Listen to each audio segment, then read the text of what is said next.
Hello అండి, welcome to DJs recipe book.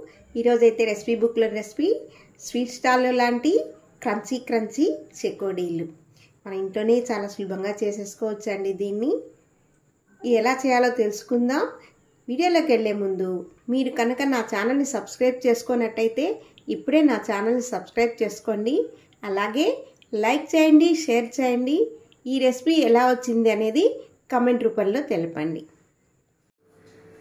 1 cup maida, 1 tea spoon జీలకర్ర, 1/2 tea spoon పసుపు, రుచికి సరిపడినంత ఉప్పు, 2 స్పూన్ల బటర్.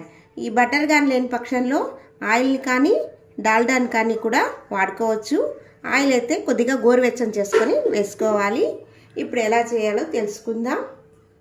స్టవ్ వెలిగించుకొని వెడల్పుగా ఉన్న ఏదైనా ఒక పాత్రను పెట్టి అందులో 1 కప్పు మైదాకి 1 కప్పు వాటర్ వేసుకోవాలి. అందులో జీలకర్ర, పసుపు, రుచికి సరిపడినంత ఉప్పుని వేసి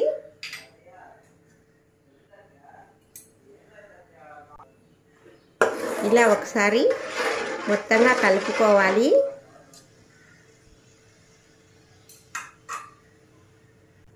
ఇప్పుడు ఇందులో మనం తీసుకున్నటువంటి బటర్ని కూడా వేసి దాన్ని కూడా ఒకసారి బాగా మిక్స్ చేసుకోవాలి. నీళ్లు తెరులుతున్నప్పుడు స్టవ్ని సిమ్లోకి పెట్టుకొని మనం తీసుకున్న మైదాని అందులో వేసి ఉండలు లేకుండా బాగా కలుపుకోవాలి.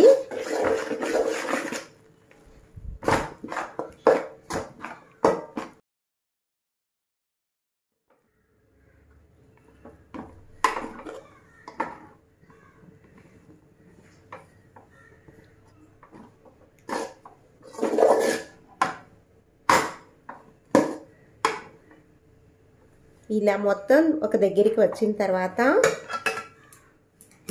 స్టవ్ని ఆఫ్ చేసి ఒక మూతతో కవర్ చేసి ఒక 5 నిమిషాల సేపు ఇలాగే పెట్టేయాలి. ఒక 5 నిమిషాలు అయిన తర్వాత ఈ పిండిని చేత్తో మెత్తగా చపాతీ పిండి ముద్దలాగా చేసుకోవాలి. కొద్దిగా వేడి మీదనే చేసుకోవాలి.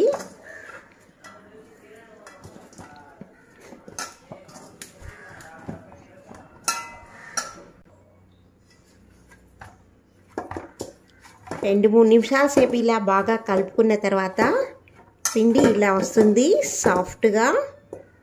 చూసారు కదా, ఇంత సాఫ్ట్గా రావాలి.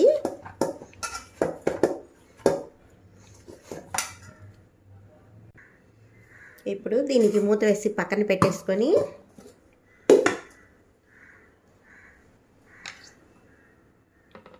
చపాతీ పీటను తీసుకొని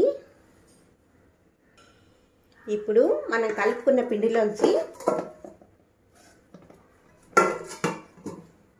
ఇలా చిన్న చిన్న ఉండలను తీసుకొని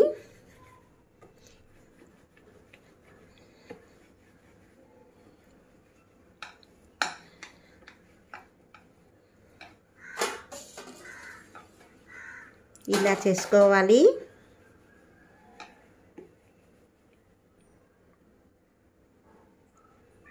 ఇప్పుడు ఇందులోంచి చిన్న చిన్న ముక్కల్ని కట్ చేసుకొని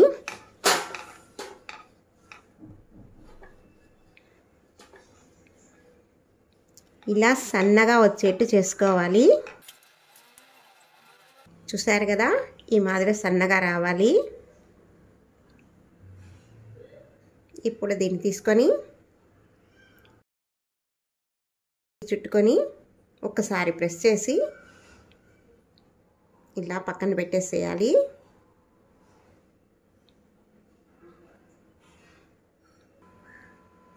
ఇలా మొత్తంగా అన్నిటినీ చేసుకోవాలి.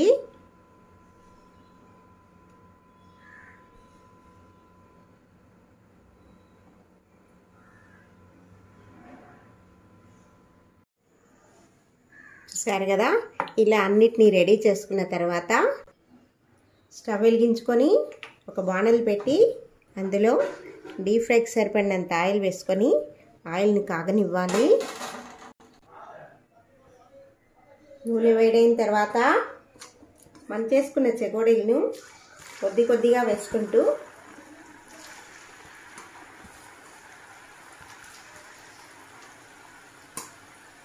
మొత్తంగా వేయించుకోవాలి.